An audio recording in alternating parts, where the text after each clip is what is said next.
नमस्कार विद्यार्थी मित्रांनो, मी आहे भरत पुनेश्वर आणि आपण पाहतात व्हिजन मॅथ्स फिजिक्स चॅनल। या चॅनल अंतर्गत आपण इयत्ता 10वी मराठी माध्यमासाठी बोर्डाने प्रोव्हाइड केलेल्या प्रश्नपेढीचा विचार करत आहोत।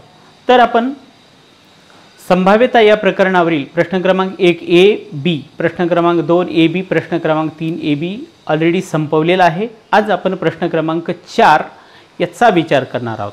तर या प्रश्नाचा अगोदर स्वरूप समजून घ्या। प्रश्न क्रमांक 4 मध्ये एकूण आपल्याला 3 येत असतात प्रश्न, त्यापैकी आपल्याला 2 प्रश्न सोडवावे लागतात। प्रत्येक प्रश्नाला 4 मार्क असतात, म्हणजे एकूण 8 गुणाचा प्रश्न आहे। पण लक्षात घ्या, हा प्रश्न पाठ्यपुस्तकावरील संकल्पनाच्या आधारितच असतो, अभ्यासक्रमामधलाच असतो, परंतु तो प्रश्न मात्र पाठ्यपुस्तकाच्या बाहेरचा असतो। पाठ्यपुस्तकाच्या अभ्यासक्रमावरील असतो, परंतु पाठ्यपुस्तकाच्या बाहेरचा आणि आव्हानात्मक असतो। मग असे काही ठरलेले काही प्रश्न आहेत, तुम्ही जर मागचे प्रश्न पाहिले, पेपर पाहिले, तर त्यापैकी नेहमी काही उदाहरणं रिपीट होतात, म्हणून त्यापैकी एक असा प्रश्न आहे हा। त्या प्रश्नाचा आपण आज विचार करूया। बघा, एका साधारण वर्षात 53 रविवार येण्याची संभाव्यता काढा। साधारण वर्ष असं का म्हटलेलं आहे, तर तुम्हाला माहिती आहे साधारण वर्ष आणि लिपी वर्ष असं 2 प्रकारचं आपण म्हणतो। लिपी वर्षामध्ये एक दिवस जास्त असतो, 365 च्या ऐवजी 366 दिवस आपण गृहीत धरत असतो, आणि साधारण वर्षामध्ये 365 हा दोघांमधला फरक आहे। लिपी वर्ष ओळखण्यासाठी तुम्हाला माहिती आहे 4 ने आपण 23 सणला भाग देतो, निश्चित भाग दिला म्हणजे ते लिपी वर्ष असतं। या ठिकाणी स्पष्ट उल्लेख दिला आहे तो ते वर्ष साधारण वर्ष आहे, लिपी वर्ष नाही। म्हणून लिपी वर्षात हा साधारण वर्ष, तर एका साधारण वर्षात 53 रविवार येण्याची संभाव्यता काढा। तर साधारण वर्षामध्ये किती दिवस असतात? 365 दिवस असतात। तर आपल्याला त्याची संभाव्यता काढायची आहे। तर 365 भागिले आपण जर 7 केलं, आठवडा, एक आठवडा 7 दिवसाचा एक आठवडा असतो, 7 5 35, 7 2 14, म्हणजे किती आठवडे येतात? 52 आठवडे येतात। आणि एक दिवस तर फक्त या एका दिवसात करता चाललेला आहे। 52 आठवड्यामध्ये तर तुम्हाला माहिती आहे 365 भागिले 7 म्हणजे 52 आठवडे आले। हे 52 आठवडे म्हणजे पहिल्या आठवड्यामध्ये 7 ला 7 वार आहेत, सोमवार 52 आहेत, मंगळवार 52 आहेत, बुधवार 52, गुरुवार 52, शुक्रवार 52, शनिवार 52, रविवार 52 अशा प्रकारचे 52 दिवस आहेत। आणि फक्त एका दिवसाची पॉसिबिलिटी काही असू शकतो, सोमवार असू शकतो, मंगळवार असू शकतो, बुधवार असू शकतो, काही असेल। मग आपल्याला नमुना अवकाश या ठिकाणी यस काय लिहावं लागेल? एका दिवसासाठी लिहावं लागेल। बघा, हा एका दिवसासाठी, याच्यासाठी, कारण 52 आठवड्यामध्ये तर फिक्स झालेला आहे। तर हे एक दिवस म्हणजे काय असू शकतो? सोमवार असू शकतो, किंवा मंगळवार असू शकतो, किंवा बुधवार असू शकतो, किंवा गुरुवार असू शकतो, किंवा शुक्रवार असू शकतो, किंवा शनिवार असू शकतो, किंवा रविवार असू शकतो।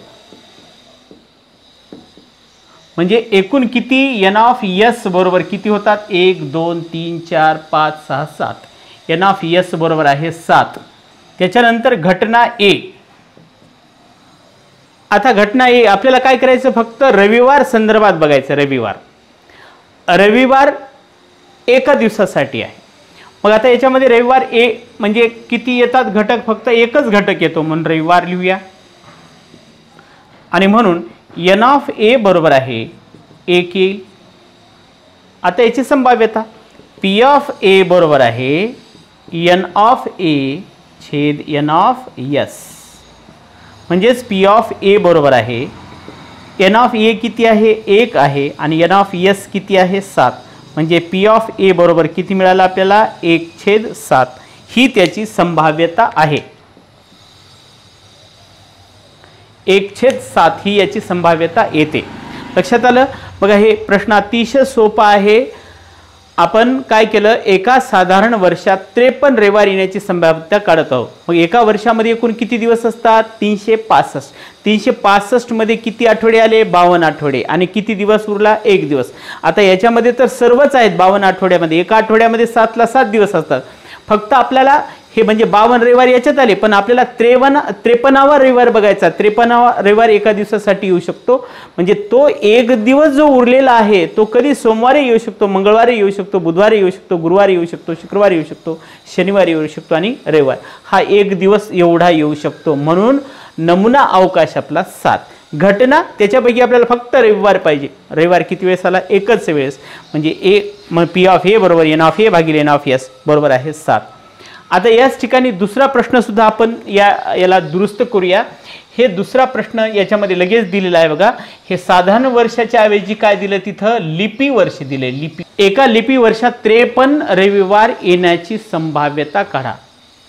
आता सांगितलं तुम्हाला लिपी वर्षामध्ये एकूण किती दिवस असतात? लिपी वर्षामध्ये एकूण 366 दिवस असतात.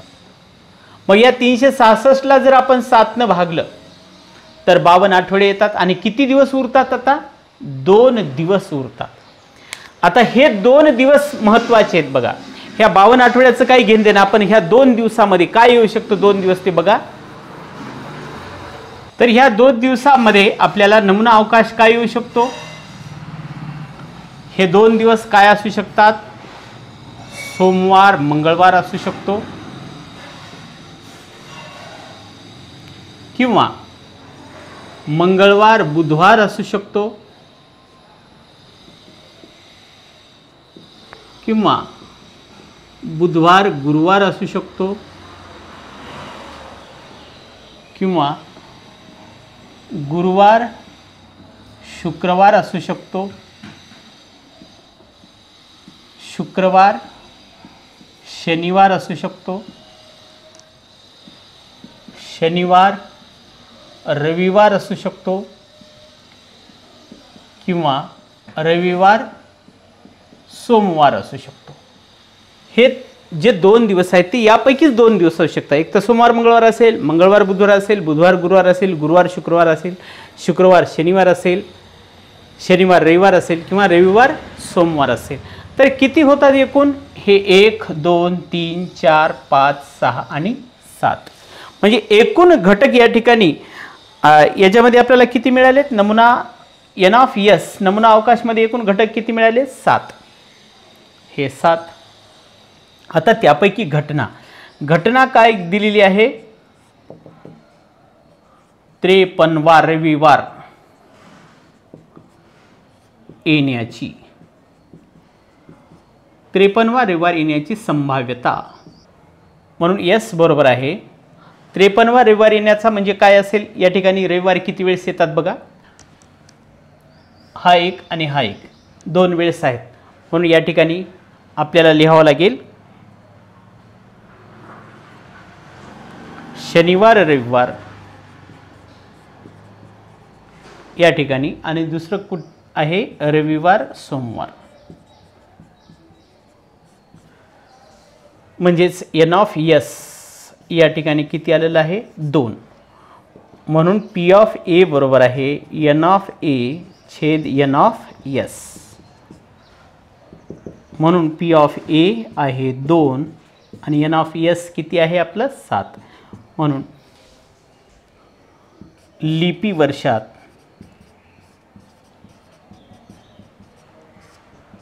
त्रेपन्न रविवार येण्याची संभाव्यता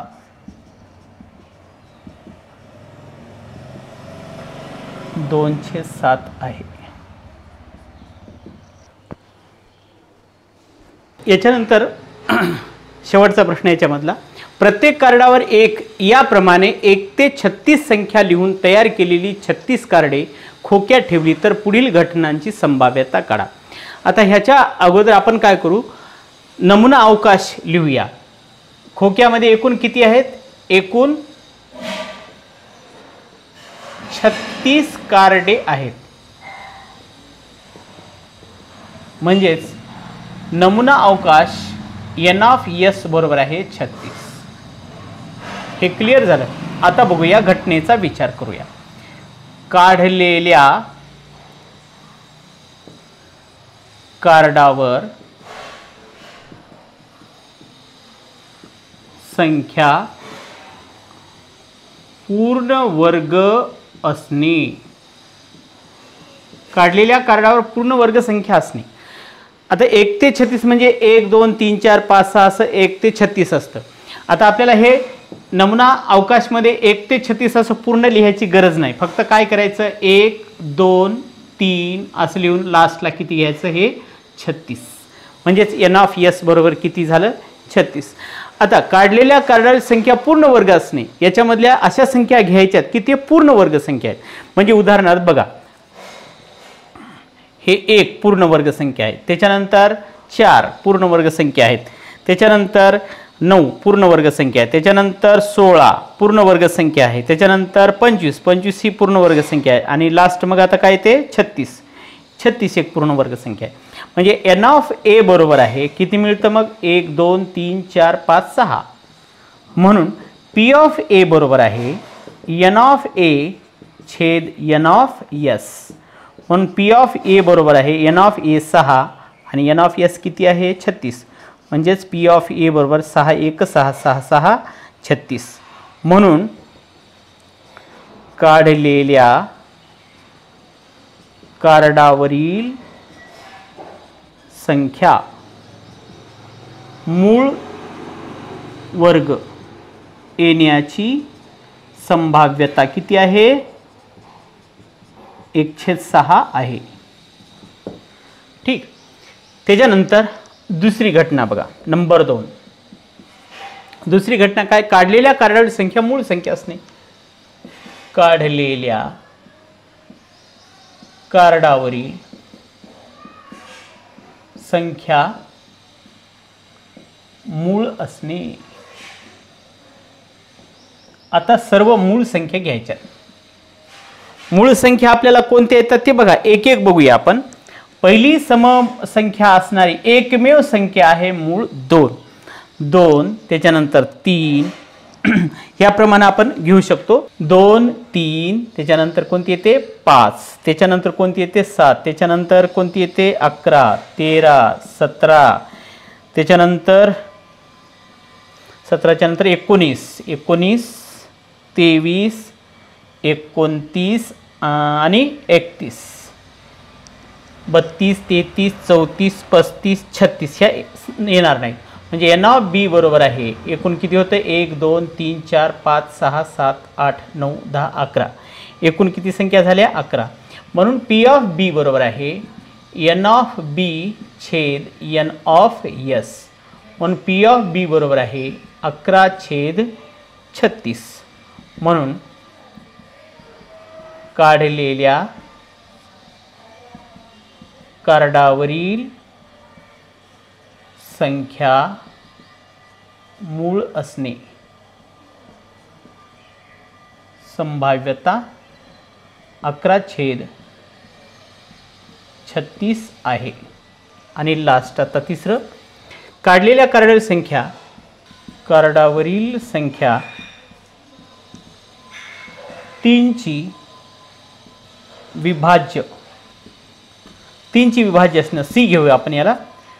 तर याच्या 3च्या विभाज्यामध्ये आपण सगळे घेऊ शकतो. 3 न विभाजन म्हणजे करणारे हे 3 येते. 3च्या पाड्यातल्या सगळे येतात. 3 1 3 3 2 6 3 3 9 3 4 12 3 5 15 3 6 18 3 7 21 3 8 24 3 9 27 आणि 3 10 30. पण पुढे अजून आहेत 30च्या पुढे सुद्धा आहेत. म्हणजे 33 हे काही 33 त्याच्यानंतर लास्ट काय आहे 36. म्हणजे n(c) किती होतात हे 10 आणि ते 2 म्हणजे 12. म्हणून p(c) बरोबर आहे n(c) भागिले n(s). n(c) किती आहे 12 आणि n(s) किती 36. 12 1 12 12 2 24 12 3 36 1/3. म्हणून p(c) बरोबर आहे 1/3. याचं उत्तर सुद्धा असंच लिहू शकता. म्हणून काढलेल्या कार्डावरील संख्या 3चे विभाज्य येण्याची संभाव्यता 1/3 आहे. अतिशय सोपं 3 याच्यामध्ये घटना दिलेल्या आहेत. बघा नमुना अवकाश काढलं त्याला 1 मार्क. त्याच्यानंतर पहिल्या घटनेला 1 मार्क दुसऱ्या घटनेला 1 मार्क आणि तिसऱ्या घटनेला 1 मार्क अशी एकूण 4 मार्क्स आपल्याला मिळतात. तर हा प्रश्न क्रमांक 4 आपला या ठिकाणी समाप्त झालेला आहे. ठीक आहे. नंतर 5वा प्रश्न आहे तो आपण पुढच्या पिरियडमध्ये अभ्यासूया.